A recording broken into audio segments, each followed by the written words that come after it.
Slip or a ramp or a jump or a handlet online. It's thrilling, you can do a spin or a twist or a roll or a turn. It's wild, you can hit a rail or a pipe or a ledge or a berm. It's free and you can carve or a slash or a pump or a flow or a bow. It's rad, you can fly high or drop low or go fast or go slow. It's daring, you can do a stall or a kick or a slide or a shove. It's bold, you can do a fakie or a nollie or a heel or a love. It's epic, you can do a big air or a tail or a nose or a grind. It's wicked, you can push limits, leave all your fears behind. It's intense, you can do a revert or a bonus or a grab or a drop. It's fierce, you can hit a vert or a bowl or a bank or a hop. It's wild, you can ollie or a pop or a kickflip or a grind. It's insane, you can ride all day, leave all your troubles behind. It's edgy, you can do a manual or a primo or a pressure or a flip. It's smooth, you can hit a curve or a wall or a ledge or a lip. It's sick, you can ride the transition, feel the adrenaline's flow. It's fire, you can defy gravity, let your true color show. It's fast, you can do a board slide or a nose slide or a tail or a grind. It's fresh, you can ride the coping, leave all your doubts behind. It's real, you can hit the pavement, feel the rush in your veins. It's free, you can own the moment, break all the chains. In an empty pool, you can do a skateboard trick. In an empty pool, you can do a skateboard trick. It's fun, you can do a ride or a slide or a grind or a flight or a fly. It's cool, you can wear a hat or a cap, Nike or fat. There's tricks, you can do a flip or a ramp or a jump or a handlet on my. It's thrilling, you can do a spin or a twist or a roll or a groundless or a grab or a drop. Sequence that cancer tumor, you can then vaccinate the person, design a vaccine for every individual person to vaccinate. We'll be working on stuff on this. Okay. All right. No. I'm not that tall. I'm not that tall.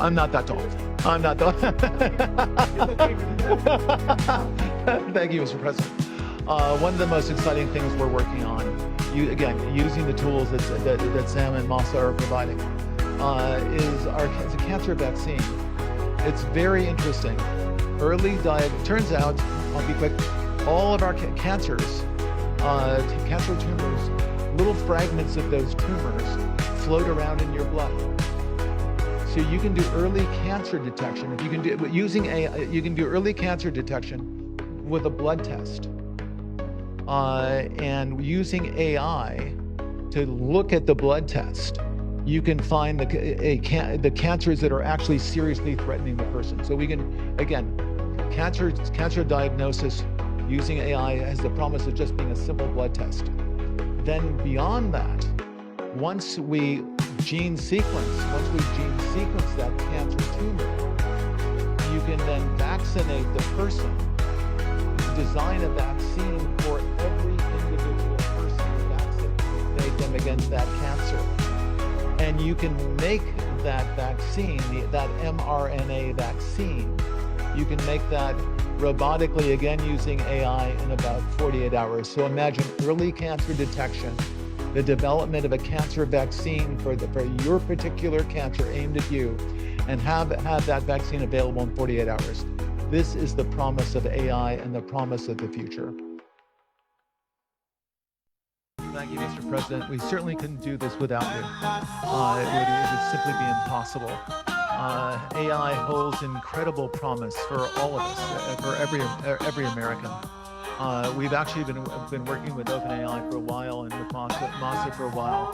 The data centers are actually under construction. The first of them are under construction in Texas. Each building's 500,000 square feet. There are 10 buildings currently being built, but that will expand to 20, and other locations beyond the Abilene location, which is our first location. The kind of applications that we're building, to give you an idea, maybe the most charismatic and the one that I think touches us all is electronic health records. Not just maintaining electronic health records, but by looking at electronic health records, understanding the condition of doctors, better understanding the condition of their patients, and being able to provide healthcare plans that are much better than they otherwise would be. I feel tall now. Thank you. Well, Mr. President, last month I came to celebrate your winning and promised that we will invest $100 billion.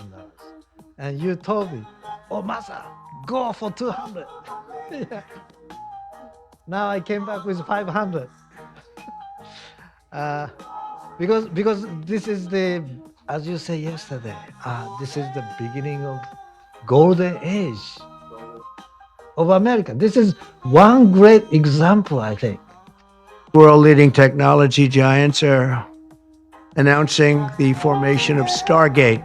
So put that name down in your books, because I think you're going to hear a lot about it in the future. A new American company that will invest $500 billion at least in AI infrastructure in the United States, and very, very quickly, moving very rapidly, creating over 100,000 American jobs almost immediately. This monumental undertaking is a resounding declaration of confidence in America's potential under a new president. Let me be a new president. I didn't say it, they did. So I appreciate that, fellas. But it'll ensure the future of technology. What we want to do is we want to keep it in this country. China is a competitor and others are competitors. We want it to be in this country, and we're making it available. To be in this country, and we're making it available. I'm going to help a lot through emergency declarations, because we have an emergency. We have to get this stuff done. So they have to produce a lot of electricity, and we'll make it possible for them to get that production done very easily at their own plants if they want, where they'll build at the plant, the AI plant, they'll build energy generation, and that will be incredible. But it's technology and artificial intelligence, all made in the USA. You can immediately, Stargate will be building the physical and virtual infrastructure to power the next generation of advancements in AI, and this will include the construction of colossal data centers, very, very massive structures. We're back, and we had a great first term, but we're going to have an even better second term, and I think we're going to do things that people will be shocked at. We're starting off with tremendous investment coming into our country at levels that nobody's really ever seen before, and they're very happy with the fact that I won the race and that they feel confident in their investments, and it's big money and high quality people. So my first day back from having a nice life, it's my honor to welcome 3 of the world's leading technology CEOs, and in the case of Larry Ellison, it's well beyond technology, sort of CEO of everything. Amazing man and amazing business person. But to announce the largest AI infrastructure project by far in history, and it's all taking place right here in America. As you know, there's great competition for AI and other things, and they're coming in at the highest level. We're joined by Oracle Executive Chairman Larry Ellison, SoftBank CEO, my friend Masa Yoshi-san, and CEO of OpenAI, and I would say by far the leading expert based on everything I read, Sam Altman. So it's great that you're coming in together. That's a massive group of talent and money. Oracle co-founder Larry Ellison predicts AI surveillance will be part of our everyday lives in the future. During a recent Oracle Q&A, Ellison said AI will soon play a major role in monitoring society through a vast network of interconnected cameras, including security systems, police body cams, and vehicle dash cams. Everyone would see it. Your body cams will be transmitting that. The police will be on their best behavior because we're constantly recording, watching and recording everything that's going on. Citizens will be on their best behavior because we're constantly recording and reporting everything that's going on. Ellison's vision is for AI to analyze data from this network of cameras in real time in an attempt to prevent crime while also tracking and influencing public behavior for a safer society. However, the idea raises serious privacy concerns. Critics argue it could lead to a surveillance state with constant monitoring infringing on personal privacy rights, while others say it could help solve crimes faster and provide transparency to citizens in cases of excessive force from law enforcement. We're going to have supervision. In other words, every police officer is going to be supervised at all times. Ellison's proposal highlights a growing trend among tech giants to harness AI for societal influence, which may significantly reshape our lives in the coming years.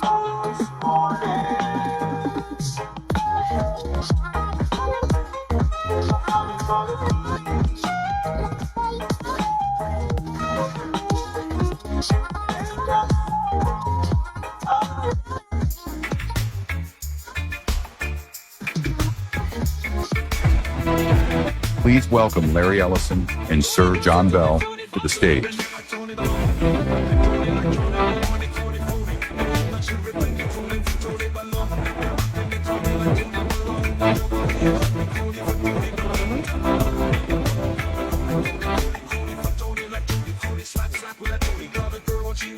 Okay, I have a request. Could someone turn the lights down just a little bit?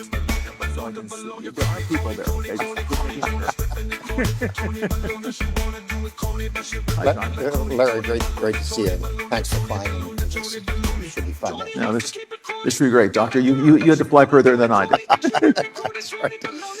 So I've just had a couple of days at this meeting, Larry, and the meetings I go to tend to be genomics and immunology. I don't often go to tech meetings. But I have to say, it's been pretty exhilarating because I think what Oracle's put together is really remarkable. And it gives us a sense, I think, of what the future of healthcare is likely to be. And it's been really fun talking and meeting people and seeing how they put this thing together. So, many congratulations. Thank you. Thank you.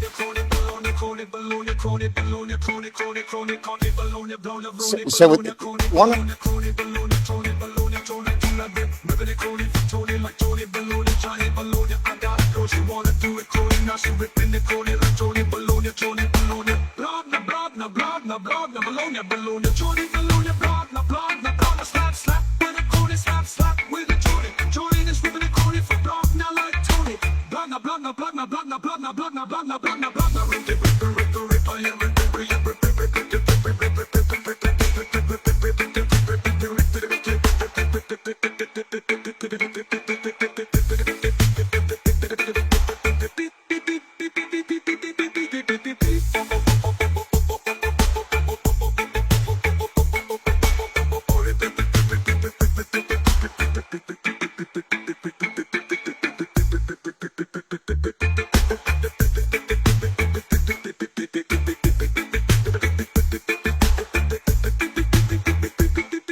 With the crony like Johnny, they want it, crony phony. They ain't not sure ripping the crony for Tony Ballon. Now we're rocking the crony like Tony Ballon. Now Joe, here's ripping crony for Tony Ballon. Ballon, Ballon, Ballon.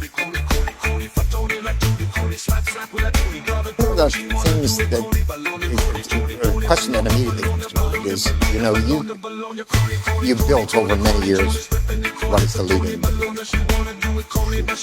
and you had all kinds of opportunities to go right and go left, in this application, that application, and you chose to really push into the healthcare space. It's really interesting to know why you made that choice. How you did it. Well, it's the only big problem. Elon left us. So space was gone. Clean electric power generation, electric vehicles were gone. So what is there? Oh yeah, medicine. It's really complicated. Really complicated. It's really important. And I'm only half joking about that.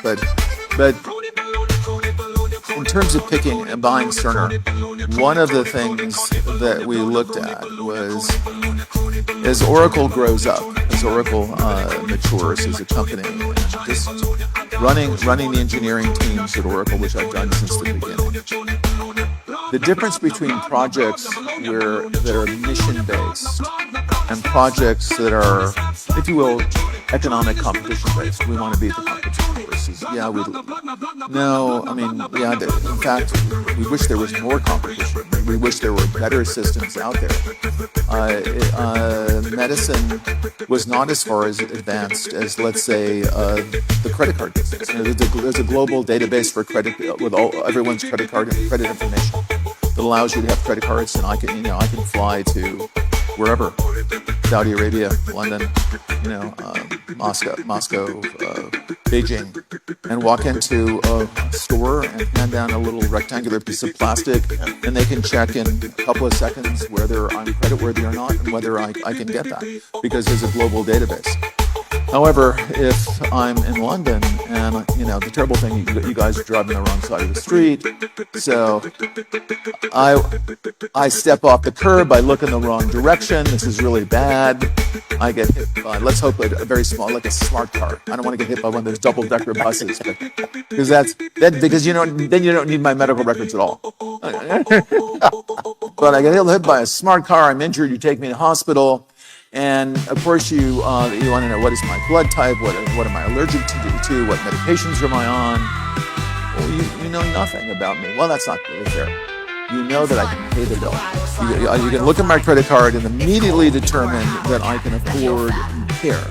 But there's no system that keeps track of our medical records in a single place that anyone can find in an emergency. But I can immediately find all of your credit history and on your credit limits, all the information about you. What does that say about our priorities as a civilization? Shopping's more important than the lives of our family. It's really kind of bizarre. So it's a problem. I've talked about this problem for a very, very long time. But talking about it and doing something about it are very different. So we decided that it would be good for Oracle to take on such a mission. And we thought we actually had the right technology. We were equipped to actually solve this problem. I really do mean absolutely solve the problem.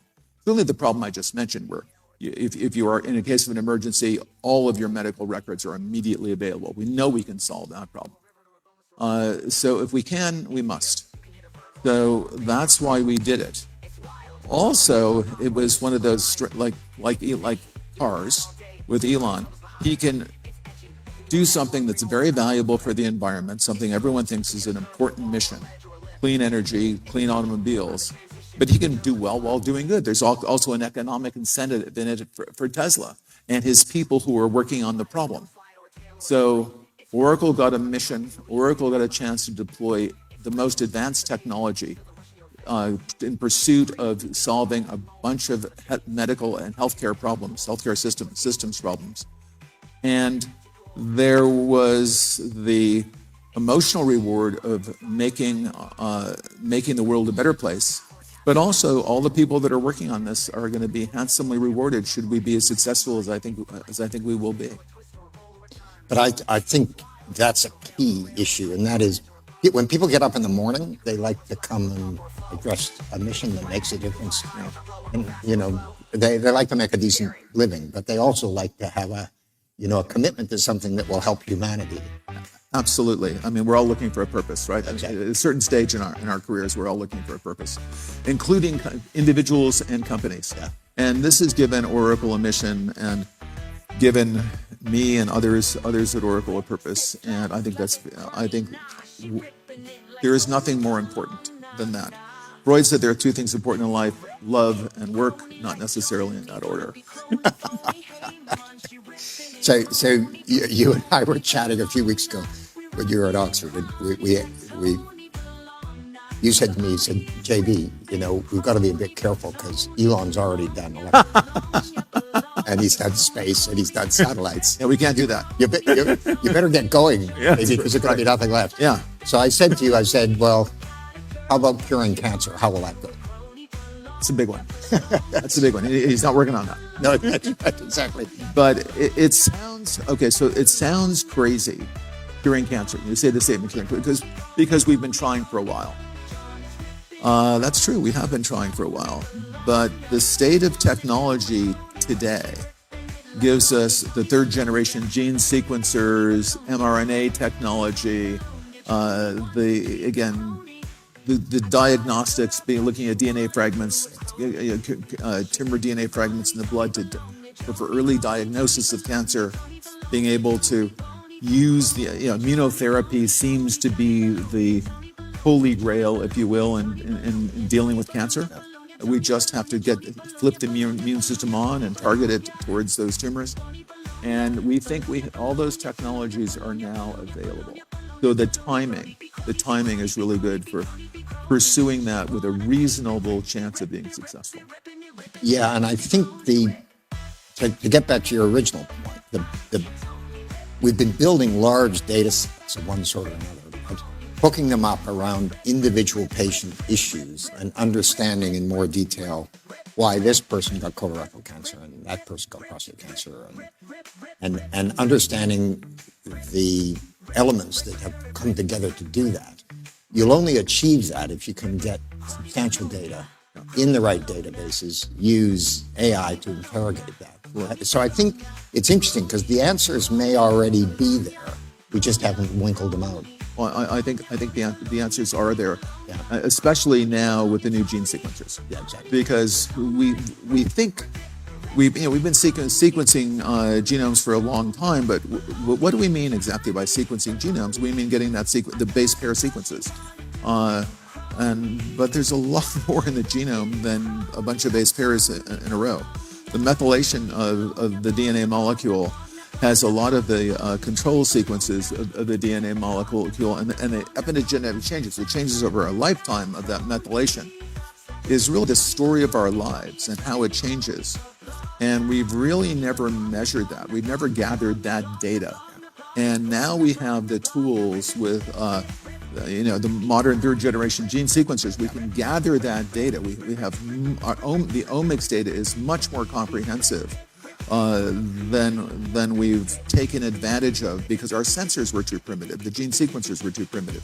That's no longer the case. So we can gather the data, and then we have this incredible tool over here called AI, which looks for patterns, and that's what it does. It looks for patterns in the data and anomalies in the data, and can help us interpret that story of life. And it will allow us to deal with an awful lot of diseases of aging with the epigenetic changes as we understand it better. And an awful lot of diseases, if you will, are diseases of aging, which cancer is so much more prevalent as we get older. Well, I think it reinforces the idea that almost all these scientific domains, and health is one, but of course there's others in plant sciences and green energy. They have to be underpinned with the capabilities of AI at the front edge. Otherwise, you won't be competing with the best folks because everybody's looking for that. And I think it's a crucial piece of the puzzle. You were really fast, though. I have to say, first of all, I'd really be interested to know why you pivoted to buy the Cerner system. And having done that, because you could have said, well, forget all that, we'll build our own. Right. Or you could have said, well, why don't we just fix it? We know it's not perfect, so why not fix it? Or what you chose to do, which is say, actually, guys, let's just rebuild the bloody thing. So tell us how you thought your way through that, because it's quite an interesting question.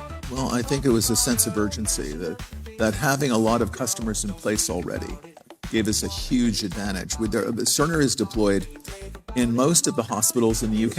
It is, yeah. And- 80%, yeah, yes.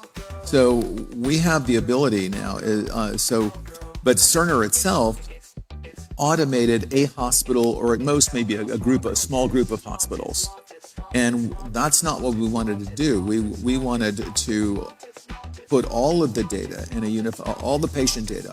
All of my patient data should be in a single database. If I went to 5 different, 2 clinics, 3 hospitals, 5 laboratories, 2 private practice physicians, all my data is fragmented in many different places. Now, that should never be the case. My credit data is not fragmented, even though I might bank at 5 different banks. That's all been unified. So we have to unify all of that healthcare data. So all my data is in a single place. The story of my life, the healthcare story of my life, is in a single place. That should be the case with everyone's healthcare data. And in a place like the UK now, we can take all of these separate Cerner systems. We are in the process of doing and of almost completed taking all of that separate data and putting it into a single UK database. And this handles some very simple but very serious problems. Let's say I lived in the UK for pretty much the last 4 months, and just recently came back to the States. But there's an article every day about the waiting lists at the NIH. Yeah. But the waiting list is very interesting because it's a patient waiting to see a particular doctor at a particular hospital. Well, and does anyone ask the question, well, is there another doctor with similar experience that can see this patient not in 6 weeks, but the following day? And of course there is, but you can't find them because no one looks. No one looks at the schedules for all the doctors in the UK and see if there's an opening, there's an appropriate opening for this patient. If you're willing to drive an extra 45 minutes, you can see the doctor tomorrow versus you can see the doctor 6 weeks from now. The data is fragmented. There's no scheduling system that does that. We're doing that. We are doing all of that. We'll do it for the entire UK, and we'll make sure that if you're seeing Dr. A with the following set of skills, because you're a diabetic, that if we recommend you see Dr. B 45 minutes further away, Dr. B will have all the appropriate skills to treat you and will deliver to Dr. B before you get there a summary and a history, your health history, and all the data the doctor needs to meet with you. And by the way, when you do meet with the doctor, the AI system that we built listens to the consultation between you and the doctor. And if the doctor orders a prescription, the prescription is a draft of the prescription is automatically generated. If the doctor gives orders, checking you out of the hospital, or sending you in order to send you to for a couple of lab tests before you leave, those orders are automatically captured in draft form. If the doctor has recognized there's been some disease progression, with your diabetes, that will automatically be entered into the electronic health record. The doctor won't do any of that. But the AI system will create all of these draft prescriptions, draft orders, all the draft to the EHR. The doctor simply has to look at the draft and approve it, which rather than taking 20 minutes takes about 1 minute. So the doctor isn't spending a lot of time documenting every meeting with a patient. The AI system pretty much does that. Instead, the doctor is focusing on the patient and spending more time with patients and spending more time making clinical decisions. One last thing. It's really not a classical EHR system in that the system itself is more like a care information system. So if you're looking for it will look for patients with similar symptoms and similar backgrounds, whether it's genomics, similar genomic signature, similar phenotype, all of this stuff, and it will search all the literature and all the electronic health records and inform that doctor that other doctors have had success treating similar patients in the following way.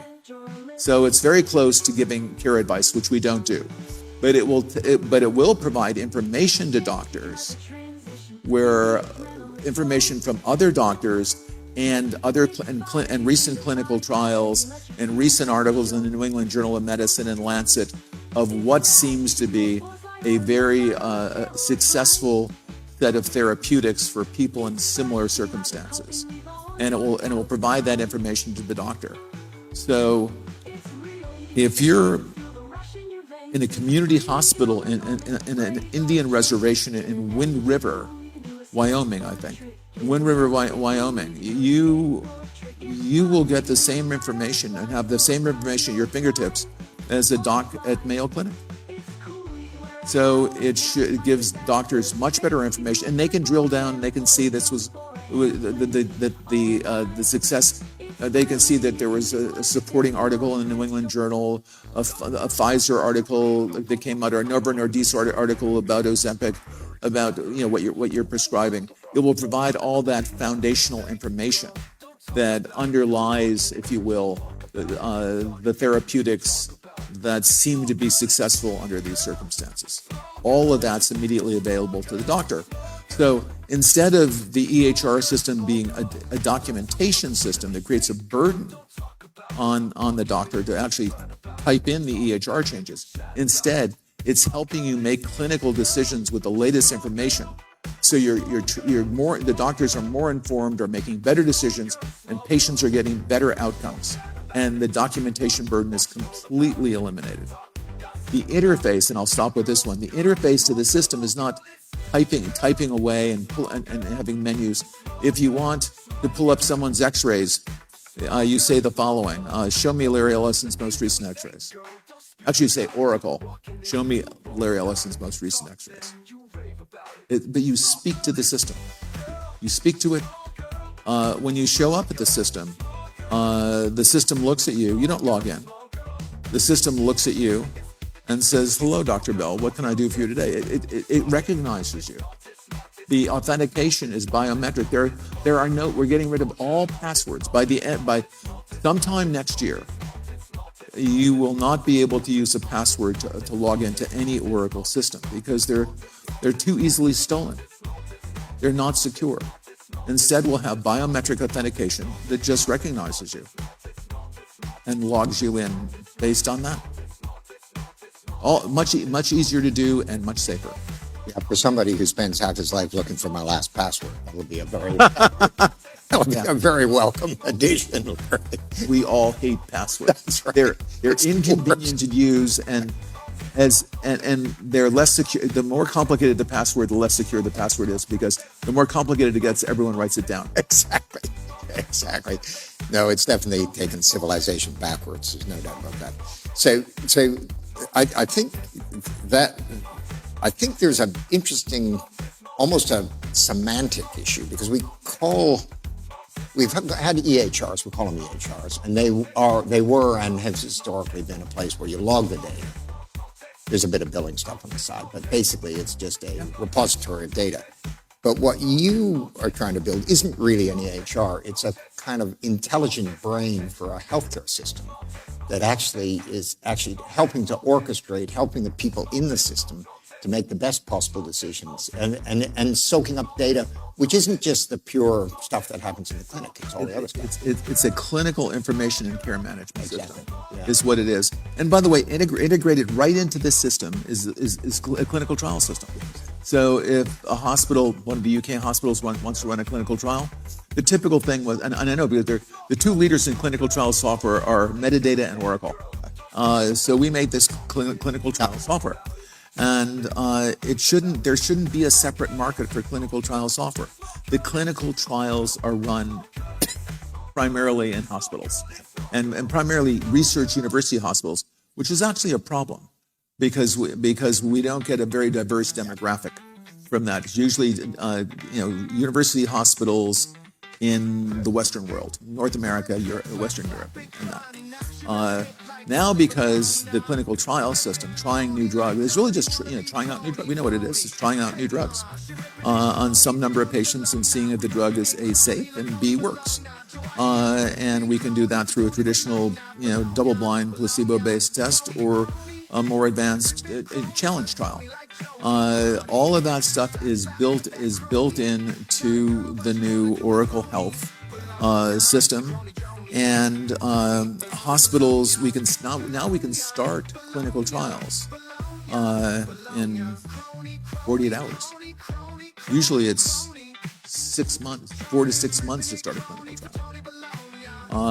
And the biggest burden on running a clinical trial is actually recruiting the patients into the clinical trial.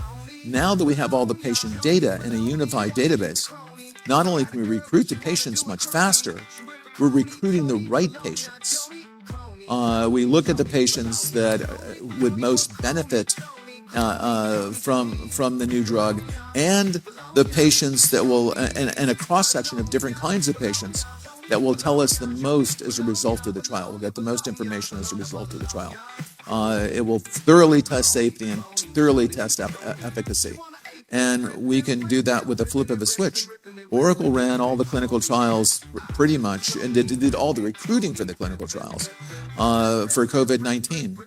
And we were under tremendous time pressure, and it was very clear to us during COVID that our medical systems were not up to the job.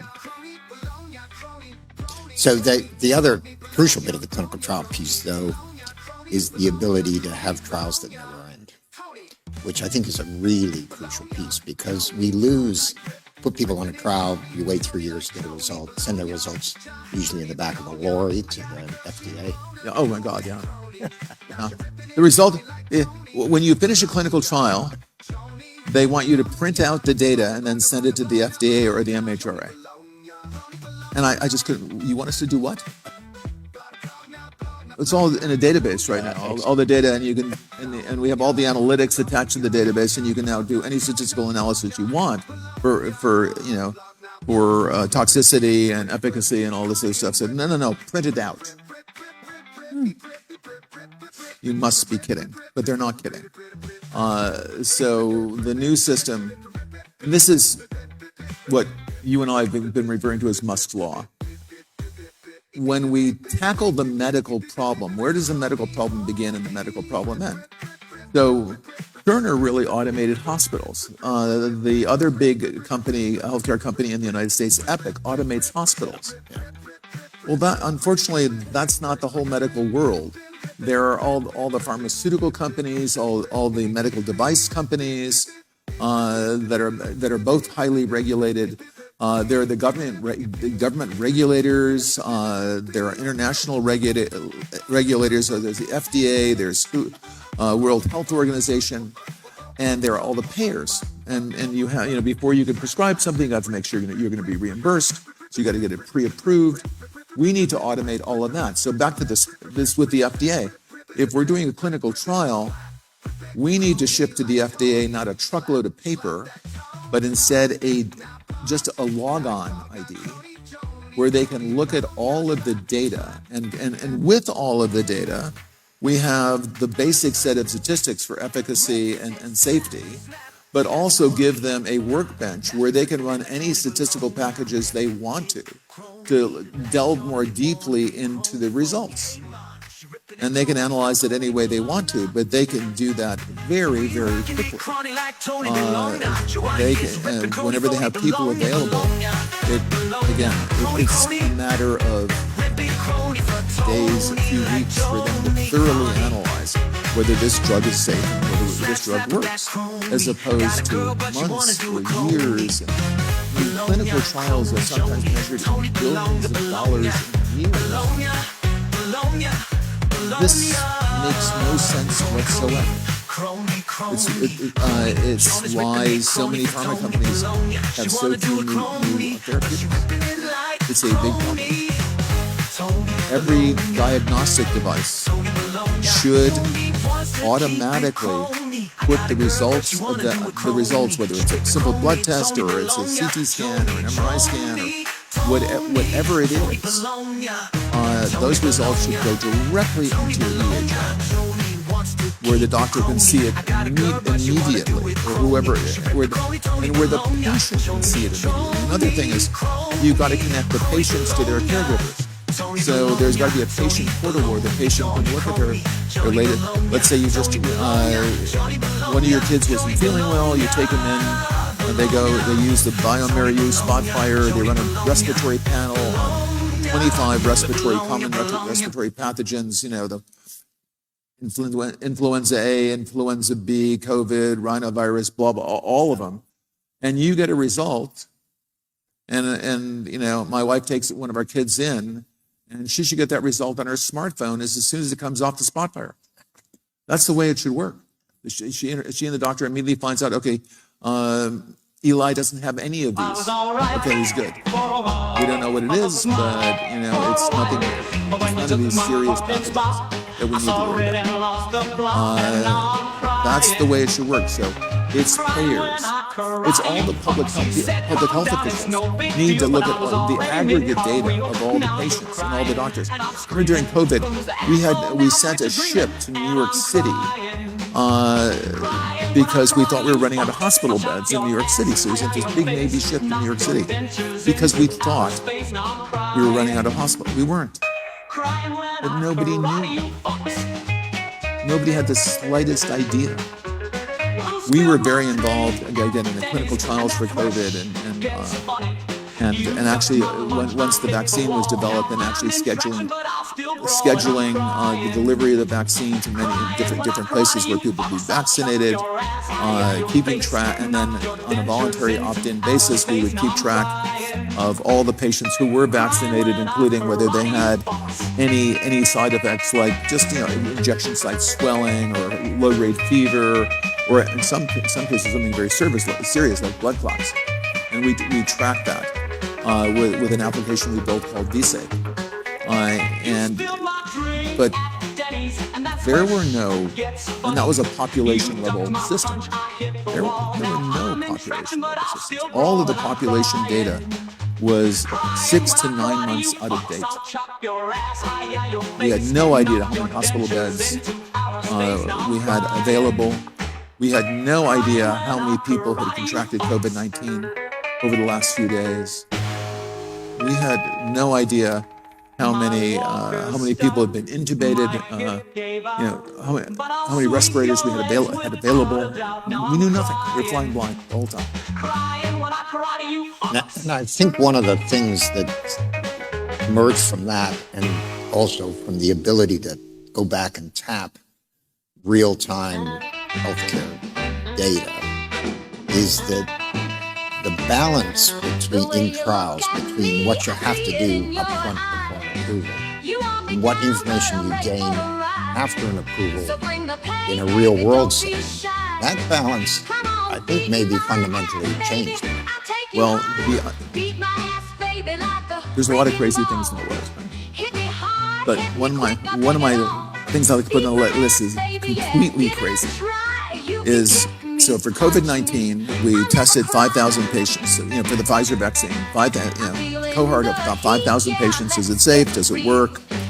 And then after the clinical trial was over, like all clinical trials, we stopped gathering data. Let me get this straight. We gathered data for 5,000 people. Now we're going to inject hundreds of millions of people with this vaccine, but we're not going to gather data on the hundreds of millions because we're really very comfortable with the 5,000 tells us all we need to know. What are you talking about? That's madness. A clinical trial should never end. In fact, just the opposite. If the drug is approved, of course you keep gathering the data on approved drugs. That's insane. And I'll tell you a funny story. So I mentioned the vSafe system that we built for the government, where we did, on an opt-in basis, let patients voluntarily report after they were vaccinated. Yes, I was vaccinated. I got the first shot, and then then we sent out reminders for this when they get their second shot. All of this other stuff, and we did discover some very serious side effects. We did discover these blood clots, and the government found one particular vaccine that will remain unnamed. But it's funny, you'll see why it remains unnamed because it was so silly.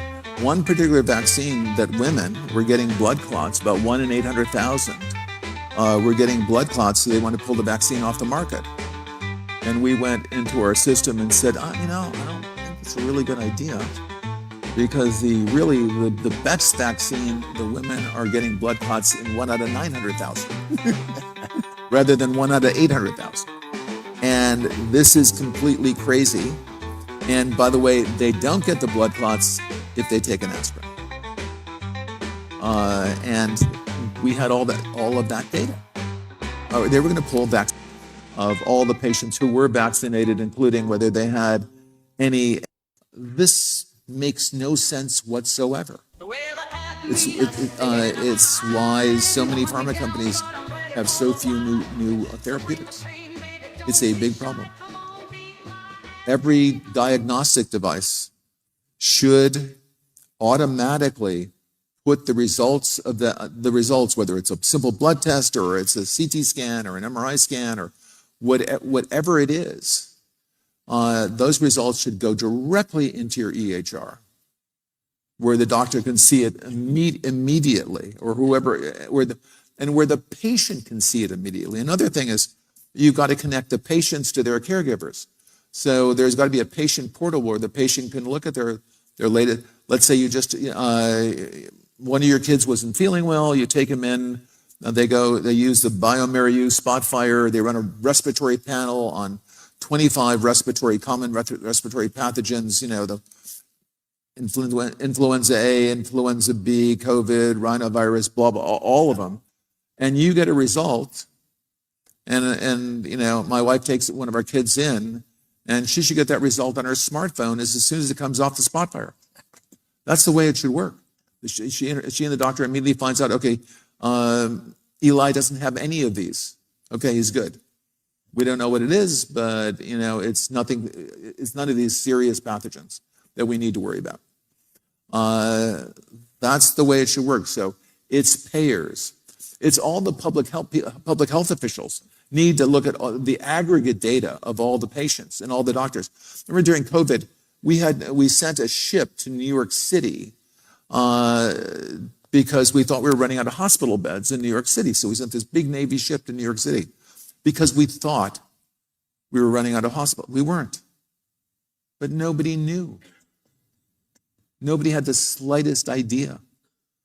We were very involved, again, in the clinical trials for COVID and actually once the vaccine was developed and actually scheduling the delivery of the vaccine to many different places where people would be vaccinated, keeping track, and then on a voluntary opt-in basis, we would keep track of all the patients who were vaccinated, including whether they had any side effects like just injection site swelling or low-grade fever, or in some cases something very serious like blood clots, and we track that with an application we built called vSafe. But there were no, and that was a population level system. There were no population level systems. All of the population data was 6 to 9 months out of date. We had no idea how many hospital beds we had available. We had no idea how many people had contracted COVID-19 over the last few days. We had no idea how many people had been intubated, how many respirators we had available. We knew nothing. We were flying blind the whole time. And I think one of the things that emerged from that, and also from the ability to go back and tap real-time healthcare data, is that the balance in trials between what you have to do up front before an approval and what information you gain after an approval in a real world setting That balance, I think, may be fundamentally changed now. Well, there's a lot of crazy things in the world, right? But one of my things I like to put on the list is completely crazy. Is so for COVID-19, we tested 5,000 patients. For the Pfizer vaccine, cohort of 5,000 patients. Is it safe? Does it work? And then after the clinical trial was over, like all clinical trials, we stopped gathering data. Let me get this straight. We gathered data for 5,000 people, and now we're going to inject hundreds of millions of people with this vaccine, but we're not going to gather data on the hundreds of millions because we're really very comfortable with the 5,000 tells us all we need to know. What are you talking about? That's madness. A clinical trial should never end. In fact, just the opposite. If a drug is approved, of course you keep gathering the data on approved drugs. That's insane. And I'll tell you a funny story. So I mentioned the V-Safe system that we built for the government, where we did, on an opt-in basis, let patients voluntarily report after they were vaccinated. Yes, I was vaccinated. I got the first shot, and then we sent out reminders for when they get their second shot. All of this other stuff, and we did discover some very serious side effects.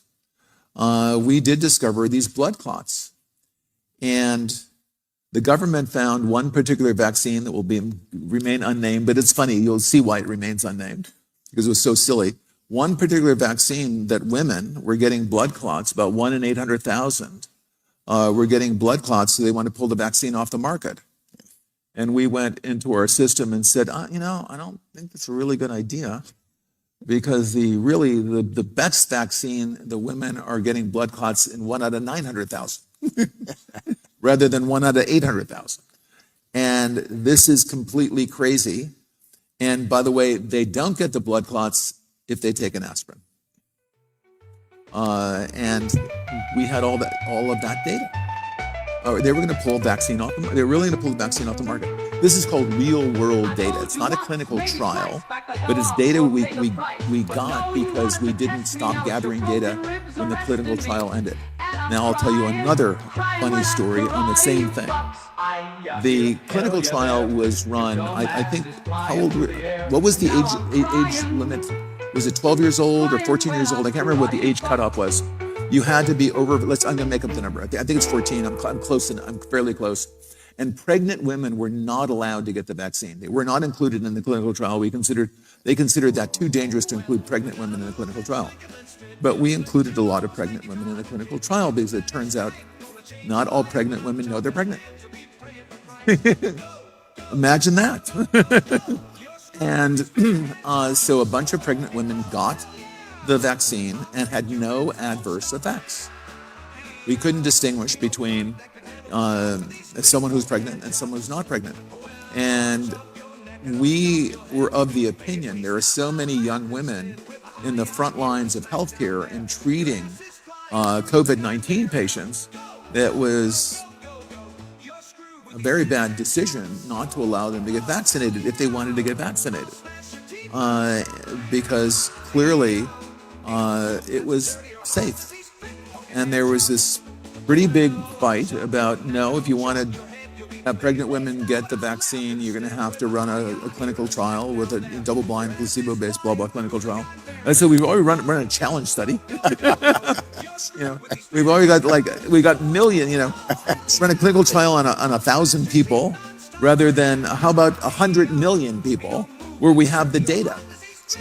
That is far more persuasive statistically. And the regulators were not comfortable in doing something that was out of bounds. They were not used to doing, which is a double-blind, placebo-based clinical trial. We don't have time to do that. Sorry, we have to approve this. Anyway, much to their credit, after extended discussions, they said, you're right. We're going to go ahead and approve it for pregnant women. And but that's how it should always work, because we approve a drug, we should keep gathering the data, and then another famous one, which is an awful lot of cancer drugs are used off-label. Okay, this has been found to be useful for lung cancer, and some doc tried it at Memorial Sloan Kettering for kidney cancer, got a good outcome. If we should be gathering all of that data on that cancer drug, and if we find it is efficacious for other cancers, we know it's safe. If we find it's efficacious for other cancers, it should get approved, which means that insurance will reimburse you, or the government will reimburse you. We need to constantly be collecting that data rather than it being anecdotal. So this universal system, clinical trials never end. All of your medical data is in one place, where in the case of an emergency, we can find it immediately. But also, just in case of you seeing a new doc, you don't have to fill out those crazy forms in the waiting room.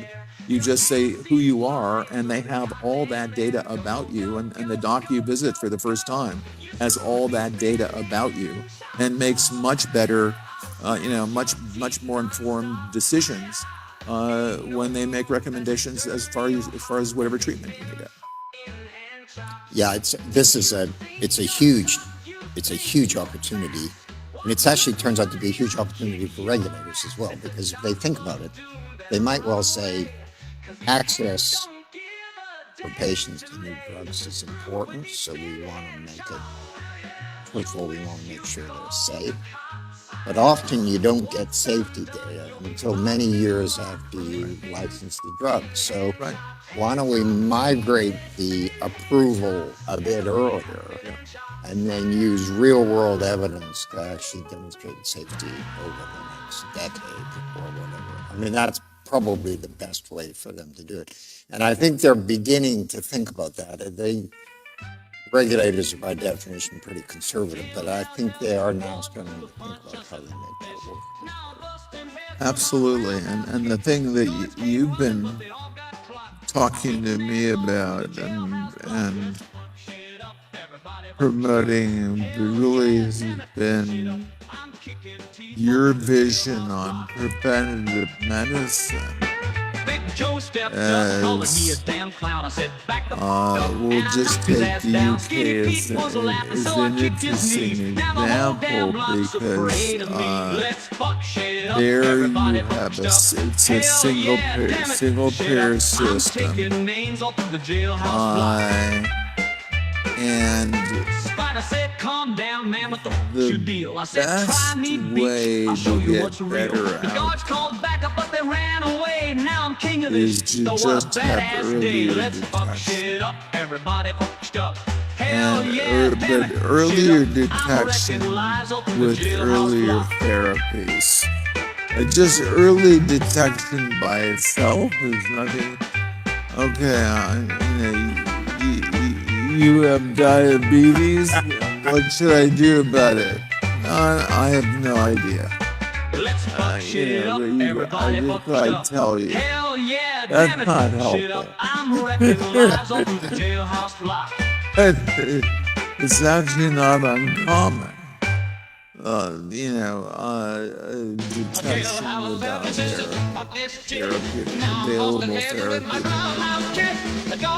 Now there are these new generation of siRNA drugs, and these new diagnostic tests.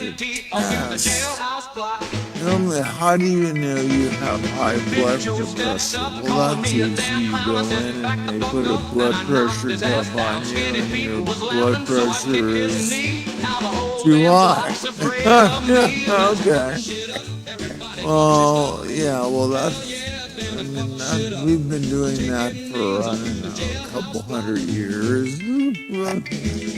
We've made any progress on that? Yeah, we now can tell by looking with blood tests and looking at biomarkers to say, okay, you're not manifesting the high blood pressure, but you actually do have episodes of high blood pressure, and you are vulnerable to cardiovascular disease and high blood pressure. And you should, rather than waiting for it to manifest actually in you as an individual, we should start with a low dose treatment on high blood pressure now, and we probably should get you on a statin right now, a cholesterol reducing drug right now. And rather than having to take these pills once or twice a day, where compliance is the real problem, especially if you don't have symptoms. You're 35, I don't have symptoms, they want me to take these pills. Forget it. But instead, you can get an injection that will deal with your cholesterol and deal with high blood pressure. And it's one injection a year with these siRNA drugs, or interfering RNA, and where your body basically makes the shuts down the manufacture of something in the body. With those kinds of therapeutics and the population health data to back it up, and we start trying them, I think we'll see that people, I'm quite confident, if we do that, if the interventions are earlier, we will have healthier populations that have a longer lifespan and a longer health span, and much higher quality of life, better outcomes, and lower costs to the healthcare system, to the taxpayer.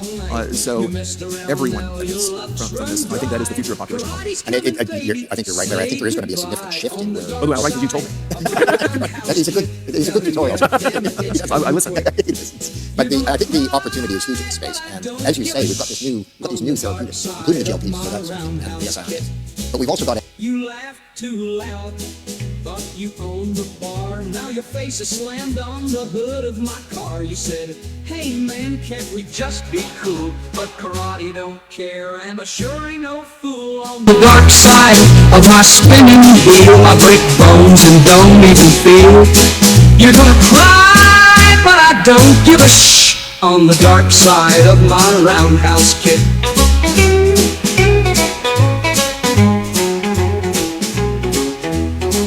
You should have known, you should have stayed away. I break bones and don't even feel. You're gonna cry, but I don't give a shh. On the dark side.